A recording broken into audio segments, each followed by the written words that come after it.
Hello po mga kababayan, kamusta po kayo? Sana po nasa maayos po kayong kalagayan. At tayo po'y magsama-sama muli magkomentuhan dito po sa Tambayang Makabayan. Mag-umpisa na po tayo. Komentuhan po natin. Ito po nga impeachment ng Vice President. At lumabas po ang kasinungalingan po ng kanilang witness. Dahil nung una po niyang statement at sinabi niya na tanging Vice President lang sa mga naging Vice President ang nakakuha at nakatanggap at nakagamit ng confidential intel fund. Yung pala, hindi lang palang Vice President. Kaya napakahirap pagkatiwalaan po kung ang sinasabing testigo, umpisa pa lang ay nagsisinungaling na. Talagang fishing expedition at talagang pababagsakin lang talaga nila at sisirain ang reputasyon ng Vice President kasi hindi nila kayang talunin sa malinis na halalan. Hindi po ba? Umpisahan na po natin pakinggan si Attorney Poa, mga kababayan, at panuorin.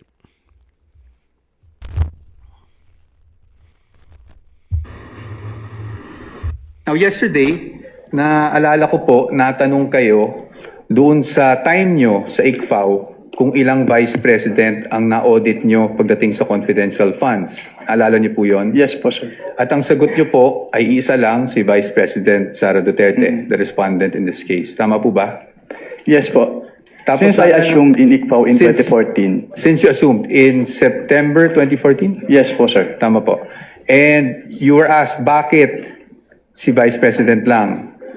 Naalala niyo yung tanong na yun? Yes po. At ang sagot niyo po, kasi since you assumed siya lang po ang Vice President na nagkaroon ng appropriations for confidential funds. Tama po ba? Yes po. Since September 2014 po na nag-assume ako. Apo. Now, I'm showing you a document. If I may approach the witness, Your Honor. Counsel may approach. I am showing you a document Assisting counsel entitled from the prosecutors may also Oh, yes. approach should they so desire. I'm showing you a document, and this document is from the Department of Budget and Management, entitled Special Allotment Release Order, dated. Medyo malabo lang po yung document, no? December 22, 2014. Makita niyo po yan? At ang purpose po is to cover confidential activities for fiscal year 2014. You see that? Yes, sir. And nung December 22, 2014, nasa ICFAO na po kayo. Tama po ba? Anong period po yan, sir? We have a clear here po. Date of issue, December 22, 2014. Yes po. Nasa ICPAO na po. Tama po ba? At hindi po si Vice President Sara Duterte ang Vice President ng mga panahon na yun. Tama po ba? Yes po. Pero na-liquidate po ba yan? That's the question. That's the question to ICFAO actually because yun po yung, ang pinapakita ko lang sa inyo is nagkaroon po ng confidential funds. Ang Office of the Vice President noong 2014 issued December 22, 2014. Based on that document po, Meron. Meron. You confirm.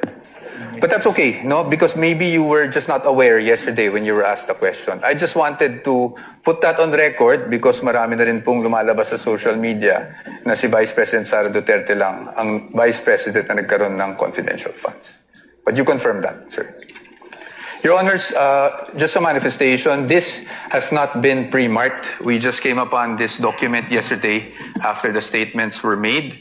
So upon the agreement made during pre-trial, we request that this be marked as exhibit for the defense D-1-167-DE. -OVP. Let it be so marked. Now yesterday, Nakita niyo po kasi sinungalingan nila. Akala po nila hindi lalabas ang katotohanan. Di po ba? Ito pa po mga kababayan. Pati po ang kanilang dokumento ay phishing din. Talagang matindi. Sanay na sanay po ito sa mga ganitong sistema, mga kababayan. Meron kang dokumento, napaka-importante. Walang mga pirma. Hindi mo pinipirmahan. Bakit? Nakalimutan sa script. Ito po mga kababayan. Ibang klase itong mga tao na ito. Naglulustay lang ng pera ng taong bayan. for this Your Honor, just to manifest for the record while Counsel he's correspondent. perusing his notes that when I inspected the document, it seems to be a privately encoded document, a printout without any signature of who prepared it. Do you Just a confirm, manifestation, Your Honor, just to put that do you on record. confirm, Mr. Witness? Yes po, Your Honor. Since it is a personal notes po, so hindi ko na po pinirmahan. Your Honor, just to manifest for the record while Counsel he's correspondent. perusing his notes that when I inspected the document, it seems to be a privately encoded document, a printout without any signature. Nakita niyo po, pupunta ka dyan sa impeachment. Hindi po ba? I-impeach mo ang Vice President. Tapos maglalagay ka o magpipresenta ka ng mga dokumento mo. Kahit sabi mo personal documents mo yan. Pipirmahan mo yan eh. Hindi po ba? Pero sa kanila, okay lang. Akala po kasi nila makakalusot. Makakalusot. Makakalusot po ba yan sa husay at galing ng mga abogado ng Vice President? Yung kasinungalingan nga lang po nila eh. Yung kasinungalingan at pinagpiestahan na sa mainstream media at kinukutya na at ang Vice President, lalo-lalo po ang mga attack dog, ang mga bayaran nila sa social media, di umano, ay panay na po ang atake na ang Vice President lang ang nagkaroon ng confidential intel fund sa mga Vice President. Mga kababayan, nakita nyo po, biglang lumabas. Hindi pa po hindi pa po lumilipas ang araw, linggo, pumutok na po ang kasinungalingan nila.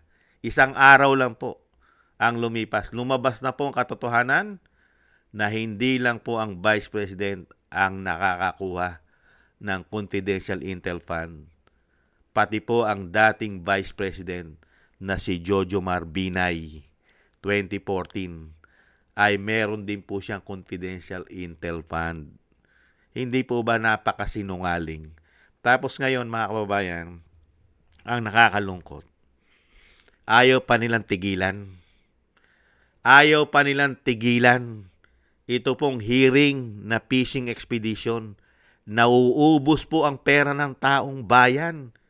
Wala naman pong kakwenta-kwenta dahil hindi naman po ang Vice President ang dapat habulin sa issue ng korupsyon.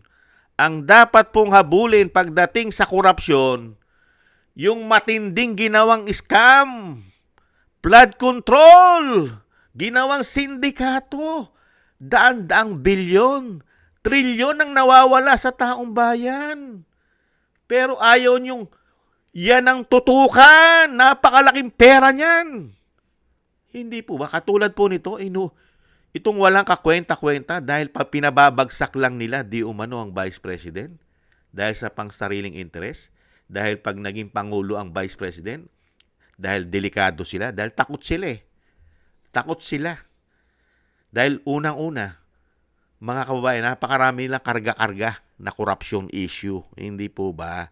Kaya dito po mga kababayan, sa ginagawa nila, taong bayan ang talo.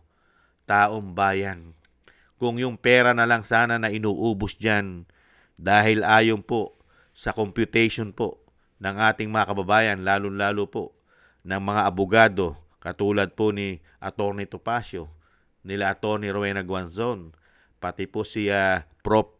Malu Tiquia, ang nagagastos na po dyan ay hindi po bababa sa 300 million dahil 25 million daw po gada hearing dyan di umano.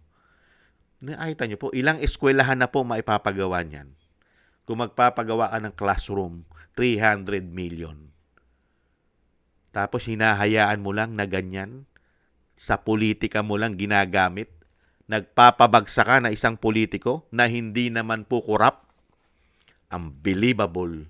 Ganyan po katindi. Dahil napakahirap po nangyari sa ating bansa. Dahil mismo po, yung puno, yung pinakapuno, yung sinasabi pong Pangulo na tinatawag na bangag na kanyang ate, ay napakalaki ng issue pagdating sa korupsyon.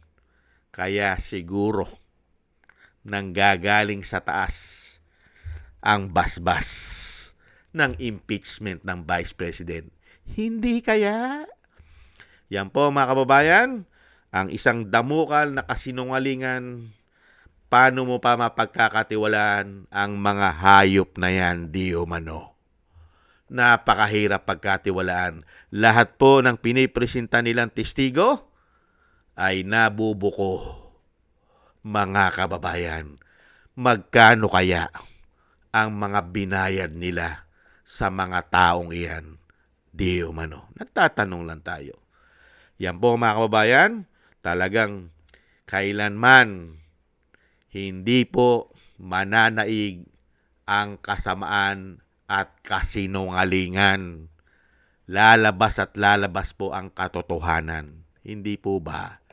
Maraming salamat po mga kababayan. Ingat po kayo at thank you po sa inyo. Lalo-lalo po sa nakagusto po ng ating tambayang mga kabayan sa YouTube at TikTok. At ganun din po sa inyo pong mga nagko-comment, like, share, and subscribe at patuloy po nagsusubscribe. Maraming salamat po. Shoutout po sa inyo lahat. At thank you rin po at shoutout po sa mga nagbibigay po ng tulong at biyaya. Thank you po kay Eric Hershio from Canada. Kay Jem Aris from United Arab Emirates. Ako si Pilam, Ani Jo. Kay Mary Natividad Blinden from Netherlands. Gay at Siena. Tatay Nick from Toronto, Canada. Jesus Valdepena, Rolando Guerrero. Mila Yi, Felipe Shapno from Texas, USA. Ma'am LB Shermani from North Miami, Florida, USA. Mika Ligaspi, Frank Zamora from California, USA. Romulo Di Binagracia from Bacolod City. Kingston from Hong Kong. Jake Yahut from California, USA. Gina Ray from Berlin, Germany. Julieta Silona from Sydney, Australia. At Baby Roman Atisa from Cagayan Valley. Maraming salamat po mga kabayan. At ingat-ingat po kayo sa inyo po mga paggawa at God bless po sa inyo lahat. Muli po, tiis-tiis lang po tayo at ingat-ingat po. Bye-bye!